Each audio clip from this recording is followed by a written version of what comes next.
Hey, Angelina, it's great to be back in the studio. You know, I was thinking today about something that honestly, I think we all grapple with at some point, or maybe even constantly. Oh, tell me, John. You've got that contemplative look on your face. Is it about finding that elusive perfect cup of coffee or something a bit more profound? Definitely more profound than coffee, though that's a daily quest too. No, I'm talking about self-love. I mean, it sounds simple, right? Just love yourself. But wow, is it complex. And yet, I'm starting to realize it's absolutely fundamental to everything. You hit the nail on the head, John. It's often tossed around as this fluffy feel-good concept, but it's so much deeper than that. I think for a long time, I misunderstood it completely. I thought it was about being arrogant, or selfish, or just indulging every whim. Exactly. And that's the biggest misconception, isn't it? Because society, in some ways, teaches us to be humble, to prioritize others, and to seek validation externally. We're constantly bombarded with messages about what we should be doing, or how we should look, or who we should be with to feel complete. Totally. And it creates this endless loop of chasing. Chasing that promotion for external recognition, chasing a certain body type to feel attractive, chasing a relationship to feel worthy. And honestly, it's exhausting because it never truly fills that void if the foundation isn't there first. That's exactly it, the foundation. What I've been learning and what really resonated with me recently is that before you can truly build a successful life, whatever that means to you, you absolutely must learn to value yourself. It's not optional, it's the prerequisite. And that's where the discipline comes in, which is probably not what most people associate with self-love. You think of bubble baths and treating yourself to ice cream, which are great sometimes, but real self-love, the kind that transforms your life, requires discipline. Oh, absolutely. It's not just a feeling, it's a practice, a commitment. It's about action. I mean, think about it. If you truly respected yourself, would you constantly put your needs last? Would you let others walk all over you? Would you neglect your health, your mind, your future? No, you wouldn't. And that's such a powerful reframe, isn't it? Self-love isn't about arrogance, it's about respect. It's respecting your time, your energy, your boundaries. It's respecting your potential, your need for growth, and your right to peace. Spot on. I think of it as treating yourself like someone you are responsible for, someone you deeply care about. You wouldn't let a loved one constantly put themselves down or stay in unhealthy situations. So why do we allow ourselves to do that? It's a huge paradigm shift. And that's where discipline really shines, I think. Because self-love isn't just about feeling good in the moment. It's about making choices that align with your long-term well-being and growth, even if they're uncomfortable sometimes. Exactly. Like waking up early to exercise, even when your bed feels like the most comfortable place on earth. Or saying no to an invitation that you know will drain your energy, even if it feels awkward in the moment. Those are acts of self-love, fortified by discipline. Right.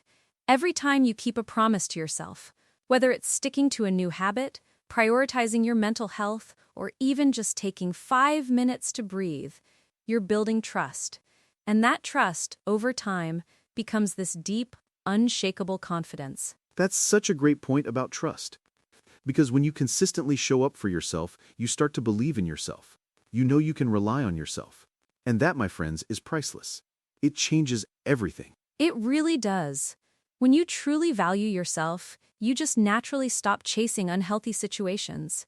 You stop depending on others to define your worth, because you've already established that worth within yourself. It's like having your own internal compass that points towards what's good for you. It empowers you to walk away from things that don't serve you. Whether it's a job that drains you, a relationship that diminishes you, or even just old habits that hold you back. You realize you deserve better, and you have the strength to pursue it. And it shifts your focus. Instead of looking outward for validation, you start focusing inward, on becoming stronger, wiser, and more fulfilled on your own terms. It's a quiet strength, honestly. I often think about that phrase, real love begins with how you treat yourself when no one is watching. That's powerful, isn't it? It's not about the performative self-care we sometimes see on social media, but the gritty, daily choices you make for your own well-being. Oh, absolutely. It's those quiet moments. The decision to pick up a book instead of endlessly scrolling, to prepare a healthy meal instead of reaching for junk food, to meditate for 10 minutes even when your mind is racing. Those are the moments that truly build that inner strength. And it's not about perfection either. This journey isn't a straight line. We all mess up. We have days where discipline takes a holiday, and that's okay. A huge part of self-love is being patient with your growth and forgiving your mistakes. Yes, because beating yourself up for every misstep just undermines all the hard work you've put in. It's about learning from it, picking yourself up, and continuing to improve without tearing yourself down in the process. That's true compassion for self. It really is. It's an ongoing process, a commitment for life. But the rewards are just incredible. When you genuinely love and respect yourself, you approach every aspect of your life differently. Your relationships improve, your work becomes more purposeful, your overall sense of well-being skyrockets. Because you're operating from a place of fullness, not emptiness. You're not looking for others to complete you, you're looking to share your completeness with them. And that changes the dynamic completely, for the better. It's like filling your own cup first, right? You can't pour from an empty vessel. And when your cup is full, when you're secure in who you are, you have so much more to give to others, genuinely and authentically, without expecting anything in return. And that's the real magic. It transforms not just your internal world but your external reality too. The people you attract, the opportunities you seize, the challenges you overcome, they all become reflections of that strong, loving foundation you've built within yourself. So to anyone listening, if you feel like you're constantly seeking validation, or if you're stuck in patterns that don't serve you, just know that the answer isn't out there. It's within you, and it starts with making that conscious choice to cultivate self-love through consistent, disciplined action. Exactly. Be patient with yourself, be kind to yourself, forgive yourself, and keep showing up for yourself. Because the strongest relationship you will ever have is the one with yourself.